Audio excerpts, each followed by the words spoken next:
que a gente está fazendo é aquele amor romântico, né? É da emoção, dos sentimentos. Mas quando a Bíblia traz a questão do coração, não é uma expressão romântica que ela se refere. Não é expressão de afeto, de emoção, de sentimento. Coração na Bíblia não é apenas a sede das emoções. Coração na Bíblia é a sede dos nossos pensamentos. É a sede da nossa razão. Quando diz amai a Deus de toda a tua alma e de todo o coração, não significa um amor sentimental. Que fique bem claro isso. Não é um amor emocional. Significa um amor racional. Um amor que você escolheu, que foi uma escolha sua amar a Deus. Então, isso aqui vem da razão. Repito, meus queridos, coração na Bíblia, essa metáfora é usada para designar a sede da razão e não das emoções. É importante frisar isso, porque no decorrer do sermão você vai entender o porquê. Por isso, então, essa preocupação tão grande da palavra de Deus com os nossos pensamentos. Porque nossos pensamentos vão determinar a nossa conduta, a nossa vida é uma expressão daquilo que habita em nossos pensamentos. Eu trouxe algumas definições de pensamentos a título de curiosidade mesmo, meus queridos. Definição de pensamento. Pensamento é o que é trazido à realidade através da atividade intelectual.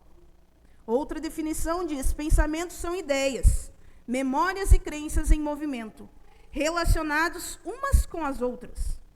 E pensar é a capacidade que temos de gerar ideias.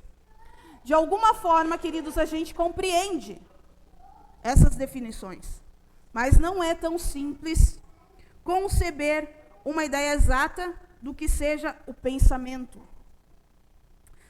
Existem 3 formas de classificar os pensamentos. E agora todos sabem, conhecem. A primeira forma, os pensamentos necessários e os pensamentos inúteis. A segunda forma de classificar os pensamentos, pensamentos positivos, pensamentos negativos. E a terceira e última forma, então, são os pensamentos voluntários e os involuntários. Vamos começar por pensamentos necessários. Pensamentos necessários é tudo aquilo que você precisa pensar para a sua vida. Você precisa pensar no seu trabalho, você precisa pensar nos seus estudos, você precisa pensar na sua família. Tudo o que você precisa pensar que são importantes são os pensamentos necessários. Quanto a isso, não há dúvidas. Agora, os pensamentos inúteis. E para esse eu sugiro que você evite, tá bom? E, infelizmente, eles costumam vaguear na nossa mente, né? Mas o que seriam esses pensamentos inúteis? Eu vou dar um exemplo para vocês. Vocês estão dispostos a imaginar agora comigo? Querem imaginar agora? Então, imagina só que está um sol lindo lá fora, 36 graus, e você está numa praia deserta. Ah, quanto sorriso! Pode parar de pensar, porque é inútil. Está frio, não é domingo, não estamos perto da praia, e provavelmente nas próximas semanas nós não iremos para a praia também. Certo? Isso é um pensamento inútil, mas que muitas vezes nós nos deparamos pensando. Outro pensamento bem inútil, e que acontece. Algumas pessoas pensam assim: o que teria acontecido se eu tivesse casado com fulano? Já pensou isso? Meu querido, se você já pensou, totalmente inútil. Se você está casado, se está bom, amém. Se não está, siga em frente, que uma hora você vence, tá? Mas é inútil pensar isso. Ou se você está namorando ou deixou de namorar alguém, ficar imaginando, ai, como teria sido. É totalmente inútil. Não tem para que estar pensando uma coisa dessas. Isso, muitas vezes, acaba vagando por nossa mente, certo? Então, vamos para os pensamentos positivos. Segundo meu esposo, eu não tenho muitos, mas eu tenho, tá? Eu vou começar a expressar mais, quem sabe, né, muda ali, né? Mas pensamentos positivos são o quê? São todos aqueles que te dão motivação, te dá ânimo para a vida, né? Que faz você encarar a vida e as circunstâncias de maneira alegre, de maneira descontraída, bem falante, né? Tudo isso são pensamentos positivos. E aprender a ver o lado positivo das coisas, meus queridos, não é apenas um exercício de autorresignação, tá? Para você se conformar com o que está acontecendo contigo, não é nada disso. Isso não é algo assim, não, devido à tragédia eu tenho que pensar positivo e sair sorrindo. Não é autoajuda isso aqui, não é, né? Mas é um pensamento positivo, é o exercício, sabe do quê? De confiança em Deus. É a segurança de que Deus está na tua vida. Mesmo em meio à tragédia, você olhar por outro ângulo. Pensar positivo. É difícil, com certeza é, mas a gente precisa ter esse exercício, porque é um exercício de confiar em Deus, em saber que Deus está cuidando, está conduzindo a vida. Mas daí você pode falar assim, mas e por que Deus permite essas coisas terríveis acontecer na minha vida e eu tenho que pensar positivo? Deus não podia evitar isso? Podia, com certeza Ele podia. Mas, queridos, os planos de Deus consistem em deixar o universo que se convença de que a história do pecado não vale a pena. E então, por isso que muita coisa acontece. É por isso que você fica doente, é por isso que tragédias acontecem, enfim. Deus podia muito bem intervir, mas em muita coisa Deus tem que deixar o curso do universo acontecer, para que o ser humano perceba que o pecado, que isso que estamos vivendo aqui nessa terra, não é o fim. Essa é uma das formas para Deus deixar esse universo. É permitir que essas coisas aconteçam. A Bíblia diz que Deus faz nascer o sol e cair a chuva sobre justos e injustos. Então, se as tragédias estão acontecendo na sua vida, meus queridos, não pense que é só com você. Não é porque você é cristão que você está livre de acontecer coisas terríveis. Não. Mas saiba que ter uma mente positiva diante de grande tragédia, de grande acontecimento, de uma enfermidade, alguma coisa assim, é exercer o plano de Deus na sua vida, que é a confiança nele. Saber que tudo não está acontecendo apenas por acontecer, mas que Deus está à frente de tudo. Agora, como que nós vamos encarar tudo isso? Ai, coitadinho de mim. Olha o que eu estou passando. Meus queridos, a gente precisa parar com isso. Sabe por quê? Porque a gente precisa aprender a ter pensamentos positivos. E não é exercício de autoajuda. É exercício de confiança em Deus. Portanto, tudo pode ser visto de uma perspectiva positiva, independente da tragédia que você venha a enfrentar. Os piores eventos da sua vida, querido, pode, no mínimo, te trazer, sabe o quê? Crescimento, maturidade e aprendizado. No mínimo. Agora, para os pensamentos negativos, esses são todos aqueles que tiram a nossa paz. Não permita que pensamentos negativos ocupem sua mente, nem o seu tempo. Aqui vem a necessidade dessa disciplina mental, para que, de alguma forma, nós possamos nos esforçar para controlar esses pensamentos e não permitir que eles fiquem vagueando a nossa mente. Agora, outra coisa importante, queridos. Evitem pessoas negativas. E existem, viu? Existem relacionamentos, né? Com pessoas negativas, relacionamentos tóxicos. Você conhece aquela pessoa que você diz, bom dia, ela nem te responde, diz assim, já começa. Mas você viu o que aconteceu? Ou então começa a reclamar. Reclama da política, reclama do futebol, reclama do preço disso, daquilo e daquilo. Não sai nada de bom. Você deve evitar esse tipo de pessoa, mas se não tiver como evitar, você precisa blindar a sua mente para não ser intoxicado por isso. Que, infelizmente, essa pessoa não consegue enxergar a luz. Ela está com um óculos tão escuro que ela só vê tudo escuro.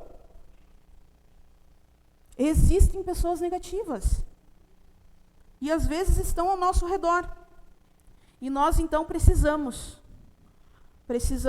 estar blindando a nossa mente para não se aprofundar na negatividade das pessoas e começar, então, a ser negativos também. A psicologia, queridos, explica um fenômeno, que é a fusão cognitiva. Fusão cognitiva é quando você se funde com a história que seus pensamentos lhe contam. Acontece um fato na sua vida, e com essa tragédia em sua vida, o fato que você recebeu dessa história, que é contada por seus pensamentos, é a fusão cognitiva. É você assumir a identidade de acordo com os seus pensamentos, que os seus pensamentos lhe contou, e não de acordo com o fato. Quer ver um exemplo? Você está caminhando na rua, um dia movimentadíssimo, cheio de pessoas pela rua, e você dá aquele baita tropeção. Sai contando ali os tostões, né?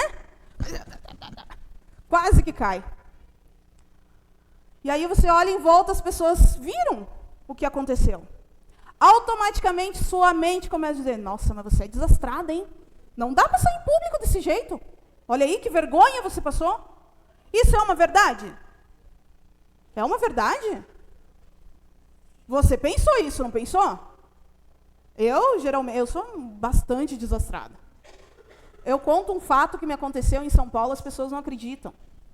Nós trabalhamos tanto, porque nós queríamos muito entrar naquele restaurante muito chique que tinha lá. Para respirar, tu pagava R$100 já, lá dentro. E então nós juntamos, estávamos entre 4. Olhamos o cardápio, tudo muito caro e bonito, pensei, agora, né? E aí veio a comida, né? O prato de entrada, eu não sei das contas, não sei o que, tudo, uns punhadinhos assim de comida. Pensei, tem que servir uns 50 pratinhos desses para encher a barriga, né? Mas, nós lá, um copo para açúcar, outro para água, outro para não sei de quê, não sei do quê. Chique, lindo. Nós lá, uma pose só, né? O que a Karine fez? A Karine virou a mesa.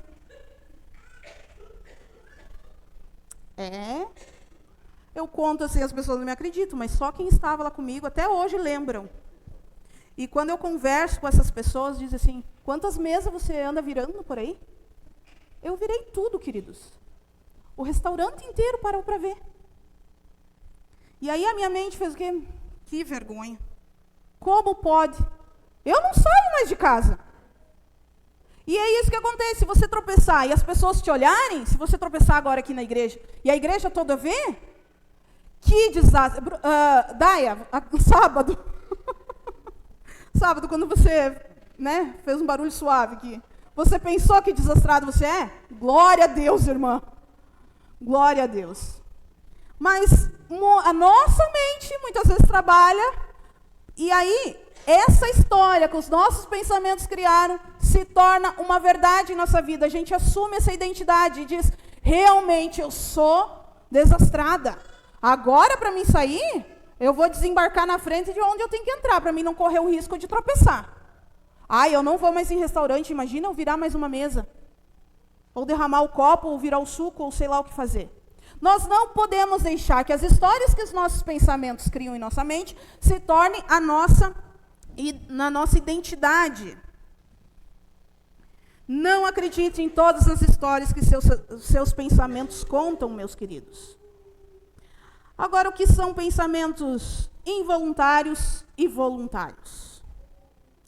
Dizem que pensamentos involuntários nós não temos controle e não temos responsabilidade sobre eles. Porém, a maioria dos nossos pensamentos, queridos, são involuntários.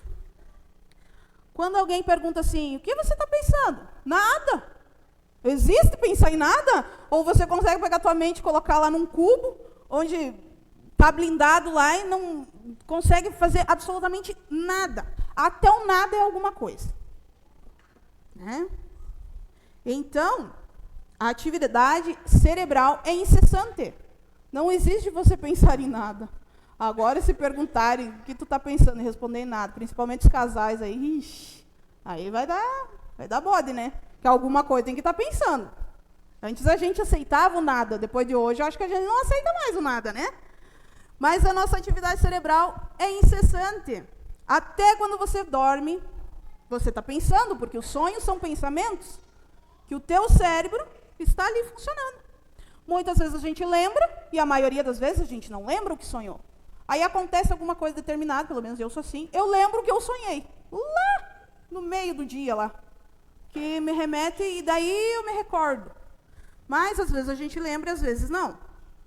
Alguns estudos que fizeram com pessoas normais, em atividades normais, dizem que nós temos de 50 mil a 70 mil pensamentos por dia. E isso quer dizer, então, que a maioria são pensamentos involuntários. E esses pensamentos vêm, vão, e que muitas vezes você nem percebe de forma consciente. Agora, cuidado com os pensamentos involuntários. Você quer ver um exemplo? Para os jovens que estão namorando ou vão namorar futuramente. Um pensamento involuntário. Os meninos, eu vou para o lado dos meninos, né? Não vou puxar o lado das mulheres hoje. Passa uma moça muito bonita na sua frente. Você olha para a moça. Nossa, que moça bonita. Foi um pensamento involuntário no momento, porque foi algo que aconteceu. Você não foi procurar ver alguém, entendeu? Isso é um pensamento involuntário. Mas agora eu te pergunto, você é responsável por esse pensamento ou não? Eu lembro de um amigo meu que sempre dizia que o problema era a segunda olhada, né? Que a primeira não tinha problema nenhum, a segunda que era o problema. Mas, queridos, o que a tua mente gerou já é o problema. Não precisa da segunda olhada. Portanto, cuidado com os pensamentos involuntários, para que não se torne pensamentos voluntários. Agora eu vi a moça. Foi algo involuntário aquele pensamento. Mas depois o que a mente faz? Continua pensando na moça. É um pensamento voluntário. Portanto, cuidado com os pensamentos involuntários, para que não se torne voluntário. Os pensamentos involuntários pode ser a expressão do que você encheu a sua mente. Se você passar o dia enchendo sua mente de lixo, os pensamentos involuntários terão mau cheiro. Percebeu a importância do que colocamos na mente? Mas foi involuntário, eu não tenho responsabilidade. Tem sim. Tem bastante responsabilidade. Porque passou o dia enchendo sua mente de lixo. Então, os pensamentos serão a expressão do que está na mente. E a conduta é a expressão do nosso pensamento. Cuide com o que está em sua mente. Cuide dos seus pensamentos. Provérbios, meus queridos, diz: porque como imagina em sua alma, outra versão diz como imagina no seu coração, e coração é o que na Bíblia? É a metáfora de quê? Mente, certo? Assim ele é. Porque como imagina em sua mente, em seu coração, em sua alma, assim ele é. Jesus também disse, meus queridos: raça de víboras, Como podeis falar coisas boas sendo maus? Porque a boca fala do quê? O coração está cheio. É bíblico. O homem bom tira do tesouro boas coisas, mas o homem mau, do mau tesouro, tira coisas más. A palavra de Deus está falando isso. Agora vai novamente lá em Filipenses 4:8. Finalmente, irmãos, tudo o que é verdadeiro, tudo o que é respeitável, tudo o que é justo, tudo o que é puro, tudo o que é amável, tudo o que é de boa fama, se alguma virtude há e se algum louvor existe, seja isso o que ocupe o vosso pensamento. Queridos, nós precisamos ter uma consciência clara do poder e dos perigos dos pensamentos. Entenda que o pecado não é o ato consumado. O ato consumado é a expressão do pecado que começou na sua mente. De domingo para cá, no domingo à noite nós estávamos no jantar, então, e eu recebi uma mensagem da Cris. Na mesa ali a gente até riu, falou assim, é a cachorra. Mas tinha barulhos lá em casa. E a Lara ouviu primeiro, falou para a Cris, e a Cris, de primeiro momento, achou também que era a Kira fazendo barulho. E então aqueles barulhos se intensificaram, e quando a Cris foi verificar, ela, para quem conhece a nossa casa é grande, ela passou no corredor, quando foi na porta da cozinha, ela enxergou o pegador de fruta, que é imenso, dentro da cozinha, puxando o celular da Lara, que estava carregando no balcão. E então ela, aterrorizada, mandou recado, mas não me explicou a situação. Eu falei, fica tranquila, não tem como entrar, mas é a Kira que está fazendo barulho. E quando então chegamos em casa, já era tarde da noite, nós fomos verificar e realmente não era imaginação das meninas. E de domingo para cá, meus queridos, passa dia, outro dia, alguém ronda a nossa casa, abre as janelas de casa, deixa frutas, madeira para bater na nossa cachorra. Ou seja, ou essa pessoa sabe que estamos de mudança e quer se aproveitar disso, que talvez a gente tenha saído, mas o engraçado é que ele cuida do momento que o carro não está em casa. Independente se eu estou em casa ou não, vai lá mexer. E de uns dias para cá, ele começou a tentar arrombar a porta. Então, chave em portas não existe mais lá em casa. E a gente passa as noites ouvindo barulhos, gente rondando. E você acha que esse ladrão, meus queridos, ele teve um pensamento involuntário para toda vez ir lá em casa tentar arrombar? Você acha que esse ladrão, mesmo furtando ou não, galinhas não existe mais lá em casa, foram todas. Você acha que o ato de ele ter levado as nossas galinhas, ter tentado levar o nosso bojão, o celular, enfim, tanta coisa assim, já é o pecado? O pecado começou na mente dele, quando ele pensou em cometer isso. O pecado consumado é apenas a expressão do que começou na mente dele. Por isso, cuidado com seus pensamentos. Não estou falando aqui que vocês vão lá arrombar minha casa, né? Mas tudo começa na nossa mente. O pecado começa na mente. Porque a consumação do pecado é apenas a expressão do que já habitava aqui dentro. Cuidado com os pensamentos negativos. Não assuma para si a identidade.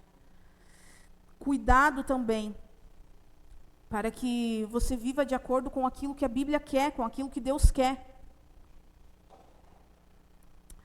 Faça uma separação objetiva entre os fatos e a história que sua mente lhe conta. Saiba separar. Não é porque você virou um copo na frente de todo mundo ou na sua roupa e manchou, que você é uma pessoa desastrada. Não é porque você foi conversar em público e enrolou a língua que você não deve mais falar de Jesus, não deve pregar, não deve cantar.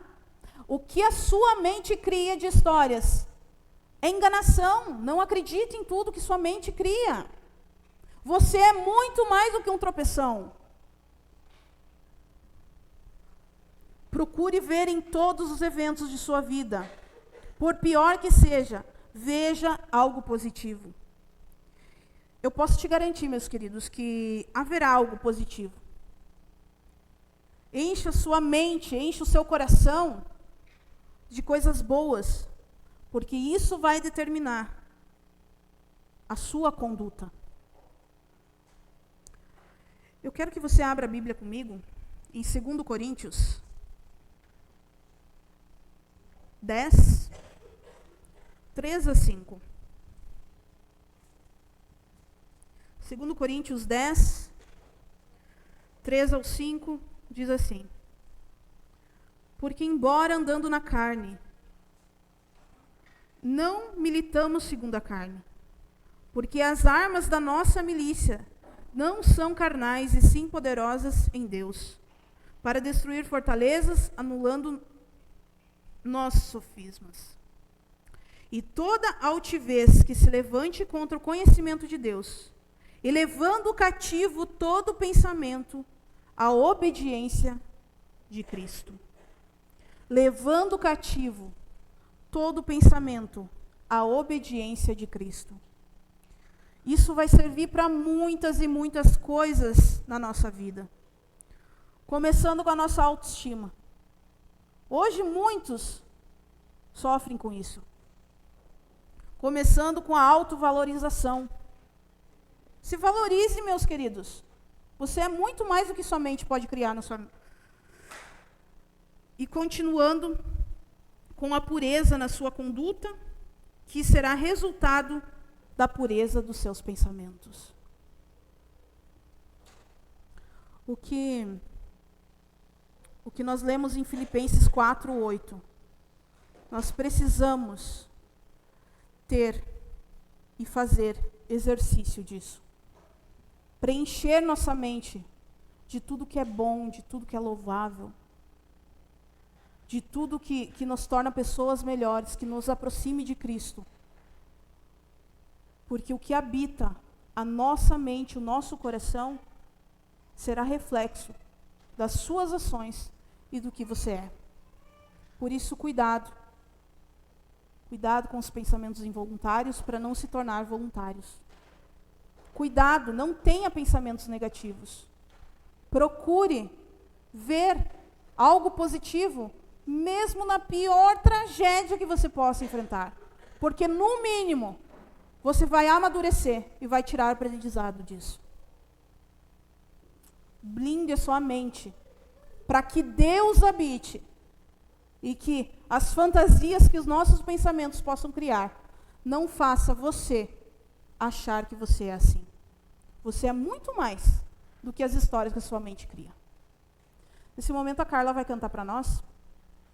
E eu quero que nesse momento você abra o seu coração a Deus e peça para que o Santo Espírito possa vir habitar a sua mente, habitar o seu coração, para que você possa, sim, ter a mente blindada e disposta a servir a Cristo.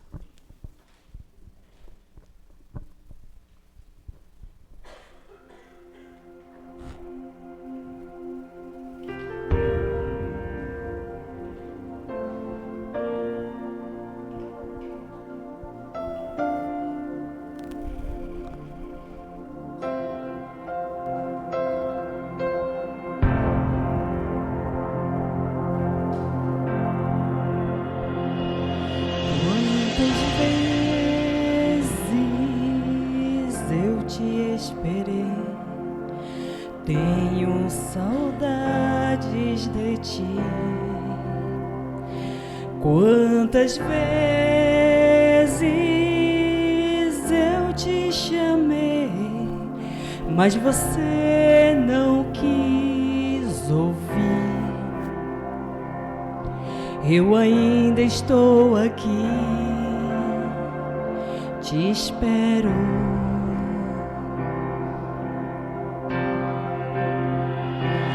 Quantas lágrimas eu chorei por ti, vendo você se ferir. Eu queria